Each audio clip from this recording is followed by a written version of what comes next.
Hello everyone. Let's start our class with illustration 7. On 1st April 2017, a company purchased plant and machinery for 2 lakh rupees. New machinery for 10,000 was purchased on 1st January 2018 and for 20,000 on 1st October 2018. On 1st July 2019, a machinery whose book value had been 30,000 on 1st April 2017 was sold for 16,000 and the entire amount was credited to plant and machinery account. Depreciation had been charged 10% per annum on straight line method. Accounts close होते 31st March every year and you are supposed to prepare this account from 1st April 2017 to 31st March 2020. 1st अप्रैल को एक machine खरीदी, फिर 1st जनवरी 2018 को और उसके बाद 1st अक्टूबर 2018 को. अब आपको यहाँ दो बातें ध्यान रखनी है. पहली ये, जो 1st जनवरी 2018 को मशीनरी खरीदी है ये कौन से अकाउंटिंग ईयर से बिलोंग करती है. This will belong to 2017 to 2018 accounting year. देखो 1st जनवरी कब आएगी? अप्रैल 1st 2017 से लेकर 31st मार्च 2018 के बीच में ही आएगी कहीं पर, राइट? इसलिए ये 17-18 के ईयर में इसकी ट्रांजेक्शन होगी. बट जो 1st अक्टूबर 2018 है ये डेट 2017-18 में नहीं आती, क्योंकि जो 2017-18 में 31st मार्च को मंथ पूरे हो जाते हैं, बट ये तो अक्टूबर है, इसलिए ये वाली डेट आएगी 2018 टू 2019 सेशन में. और दूसरी इम्पोर्टेंट बात इस क्वेश्चन में ये है, 30,000 रुपीज़ की बुक वैल्यू वाली मशीन सेल की है और जो ये बुक वैल्यू थी ये थी 1st अप्रैल 2017 को. अब तुम देख सकते हो कि जो 1st अप्रैल 2017 को कंबाइन वैल्यू गिवन है 2 लाख, इसमें से एक पार्ट है जिसकी वैल्यू 30,000 थी ऑन 1st अप्रैल 2017. इस डेट को एक मशीनरी ऐसी है जिसकी वैल्यू 30,000 थी, वो सेल की है 1st जुलाई 2019 को. और जो 1st जुलाई 2019 है ये 1920 के सेशन में आएगा. फर्स्ट ऑफ ऑल ये कौन से सेशन में कौन सी डेट फॉल करती है आपको इसकी प्रैक्टिस करनी है. And let's start this question और साथ साथ समझाऊंगी बाकी का. जैसे ही मशीन खरीदी 1st अप्रैल 2017, वैसे ही प्लांट एंड मशीनरी को डेबिट कर देंगे. We are preparing the account plant and machinery and we will write here to bank account. Machinery purchase की है 2 लाख की. आफ्टर दैट एक और मशीनरी परचेज की है 1st जनवरी 2018, वो इसी ईयर में आएगा क्योंकि जो ये अकाउंटिंग ईयर है ये मार्च 2018 में क्लोज होगा. जब हम यहाँ पर डेट लिखते हैं March 31 लिखते हैं 2018, उससे पहले ये डेट आ जाएगी. जब ये डेट उससे पहले आ रही है 1st जनवरी की तो पोस्टिंग भी यहाँ होगी. यहाँ लिखेंगे अब 2018 Jan 1st to bank account.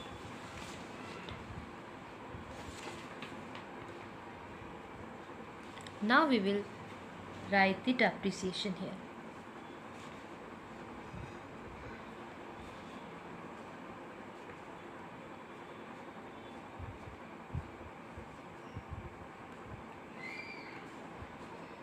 Depreciation की रेट है 10%. इस पर तो पूरे ईयर का लगेगा क्योंकि अप्रैल 1st को खरीदी है, बट इस पर कितने मंथ का चार्ज होगा? जनवरी टू मार्च, 3 मंथ्स का. तो पहले इसका तो सिंपल है, 10% लगाना है 20,000 रुपीज़. बट जो सेकेंड मशीनरी है 10,000, इसका कैलकुलेट करना. यहाँ कैलकुलेट कर लेते हैं रफ. 20,000 पे 10,000 पे 10% वैसे तो आता है 1,000 रुपीज़, बट हमें कितने मंथ्स का कैलकुलेट करना है इस बार? 3 मंथ्स का. तो कितना अमाउंट आएगा? 250. We will write here 250. Total depreciation 20,250. अब क्या निकालेंगे? जो ये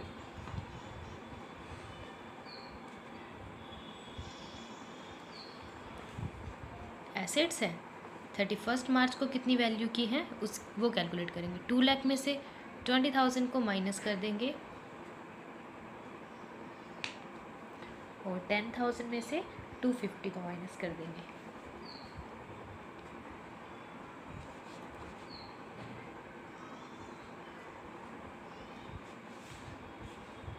दोनों कॉलम्स का टोटल कर लेंगे।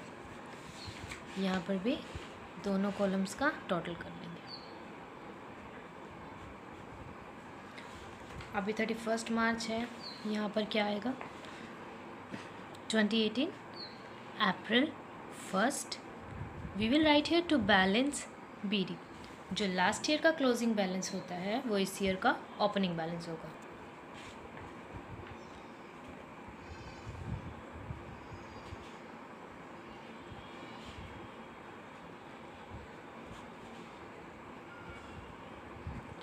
ऑलराइट, 1 अक्टूबर 2018 यानी कि इसी अकाउंटिंग सेशन में एक और मशीन खरीदी है। अक्टूबर 1 टू बैंक अकाउंट और 20,000 की थी। Now we will write here depreciation charge करते हैं एवरी ईयर मार्च 31 यानी कि at the end of accounting year.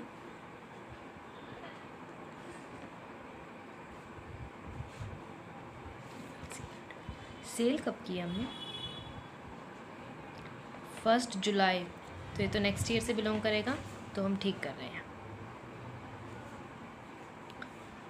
पहली पर लगेगा पूरा 20,000, सेकेंड मशीनरी पर कैलकुलेट किया था। फुल ईयर का तो 1000 है। लास्ट ईयर हमने जो चार्ज किया था 3 मंथ का किया था, क्योंकि जनवरी 1 को परचेज़ किया था और ये मशीन परचेज़ किया अक्टूबर 1 को।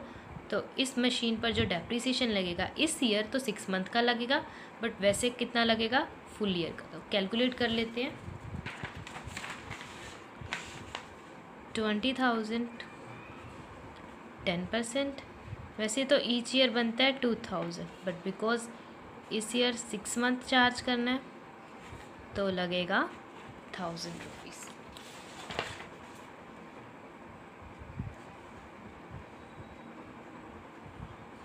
Now we will find the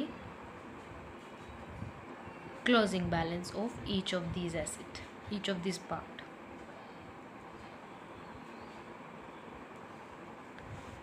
$1,80,000 में से 20 गए, 1,60,000, 9,750 में से 1,000 गए, एंड जो न्यू मशीन ने 20 खरीदी थी उसमें से 1,000 गए।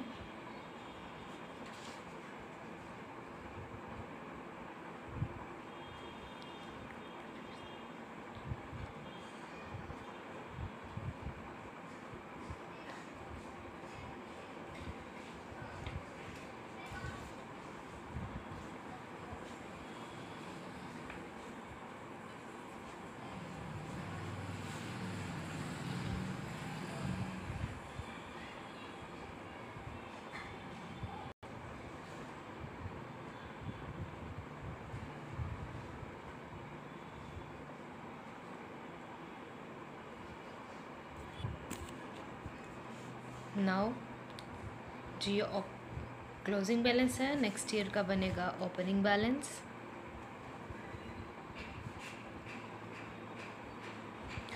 यहाँ पे क्लोजिंग बैलेंस है तो CD, अब ओपनिंग है तो BD।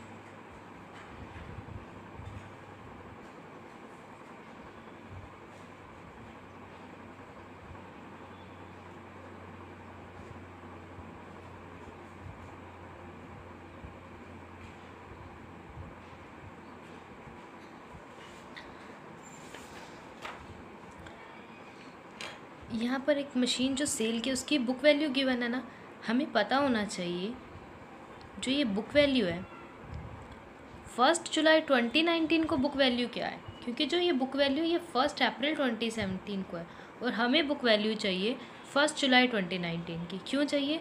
क्योंकि हमने मशीन 16,000 की सेल की। वी वांट टू नो कि इस मशीन को सेल करने से प्रॉफिट हुआ या लॉस हुआ। दैट इज़ वाई पहले हमें 30,000 रुपीज़ की बुक वैल्यू 1 जुलाई 2019 को पता होनी चाहिए। तो उसके लिए हमें क्या करना होगा, डेप्रिसिएशन को माइनस करना होगा। We will do a working note here. देखो book value on 1st April 2017 is 30,000 rupees. और हमें यहाँ से जो रीच करना है, हमें करना है बुक वैल्यू ऑन एट और ऑन फर्स्ट जुलाई को सेल किया ना, 1 जुलाई 2019, ये हमारा क्वेश्चन है। तो यहाँ से यहाँ तक का जो रास्ता है, इसके बीच में कितने ईयर आए, 2017 टू 2018, राइट। फिर 2018 टू 2019, और उसके बाद 2019 टू 2020 के कितने मंथ्स आए, 3 मंथ्स। ये रास्ता तय करने के बाद ये डेट फाइंड होगी। और ये जो रास्ता है, ये डेप्रिसिएशन का रास्ता है। वी नो कि ईच ईयर कितना डेप्रिसिएशन चार्ज होता है, 10%। अगर ये बुक वैल्यू थी तो ईच ईयर 3000 डेप्रिसिएशन लगता है। एवरी ईयर का 3000 है, बट फॉर 3 मंथ्स हमें क्या निकालना होगा, 3000 का 3 मंथ्स। तो यहाँ आ जाएगा 4 7 जा 28। ये माइनस करना होगा, डेप्रिसिएशन माइनस करने के बाद जो ये अमाउंट आएगी वो फाइनल होगी। कितना हो गया, 6750। 30,000 में से अगर हम 7,000 माइनस कर दें, 23,250, right. So this is the book value. और ये जो सेल हुई है कितने की हुई है, 16,000 की। बड़ी आसानी से पता चल रहा है इस मशीन को सेल करने से लॉस हुआ है। कितने का लॉस हुआ है वो फाइंड कर लेंगे।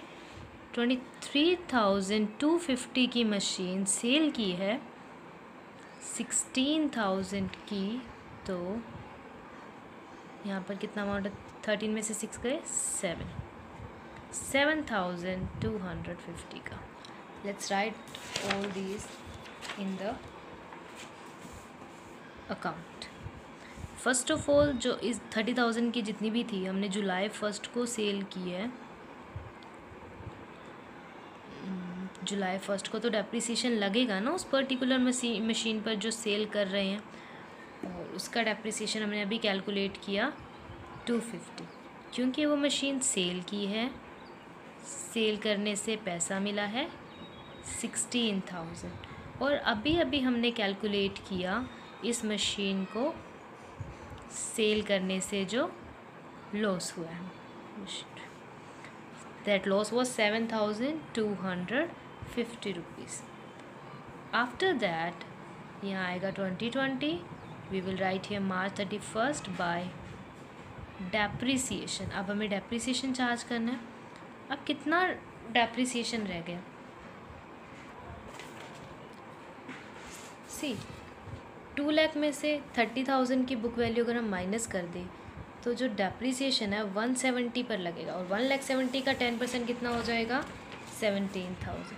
तो फर्स्ट मशीनरी पर जहाँ पहले 20,000 लगाते थे, अब कितना लगाएंगे, 17, क्योंकि 30 की तो मशीन क्या कर दी है, सेल। सेकेंड मशीनरी पर कैलकुलेट किया था हमने 1,000 रुपीज़, और जो थर्ड मशीनरी है उस पर कैलकुलेट किया था 2,000 रुपीज़। टोटल डेप्रिसिएशन हो गया 20,000 रुपीज़, ठीक है। अब यहाँ पर लिखेंगे by balance CD, first, second and third. देखो सेकेंड और थर्ड में तो कोई प्रॉब्लम नहीं है। 8,750 में से 1,000 माइनस करेंगे 7,750। 19,000 में भी कोई प्रॉब्लम नहीं है। 19 में से 2 माइनस किया 17,000 रुपीज़। जो प्रॉब्लम है वो फर्स्ट मशीनरी में। Now you have 2 methods to do. या तो 1,60,000 में से ये तीनों अमाउंट माइनस कर दो और इसको माइनस कर दो, तो जो अमाउंट आएगी। ये तीनों अमाउंट क्यों माइनस कर रहे हैं, क्योंकि देखो जो ये डेप्रिसिएशन है ये उस मशीनरी से बिलोंग करता है जो हमने यूज़ की। ये 16,000 रुपीज़ उसी मशीनरी के जो मिले, और ये वो लॉस है जो अकर हुआ। सो अगर हम इन तीनों को माइनस कर दें तो वो जो मशीनरी सेल हो गई उसका सारा इफेक्ट ख़त्म होगा। और अगर हम इसको माइनस कर दें तो जैसे हमने इस वैल्यू में से माइनस कर रहे हैं, इस वैल्यू में से माइनस कर रहे हैं, राइट।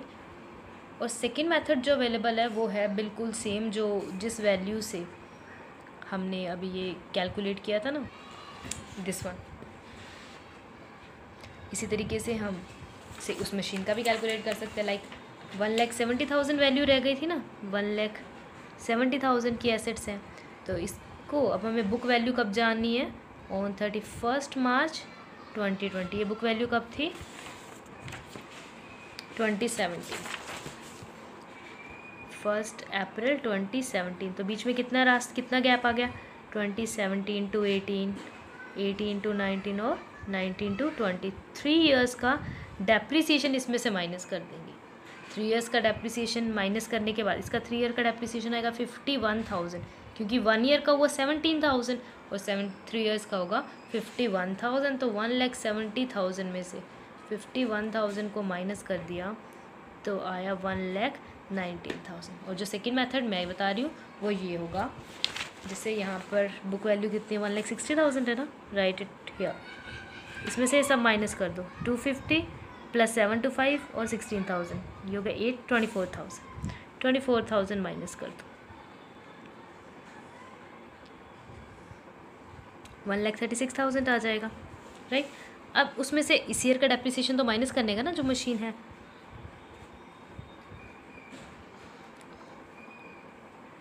तब भी क्या अमाउंट आएगी, 1,19,000। So this is how you can find. और एंड में तो बस यहाँ टोटल करना है और यही जो है नेक्स्ट ईयर का क्या हो जाएगा, ओपनिंग में। That's it for today, hope you understand today's lecture. Thank you.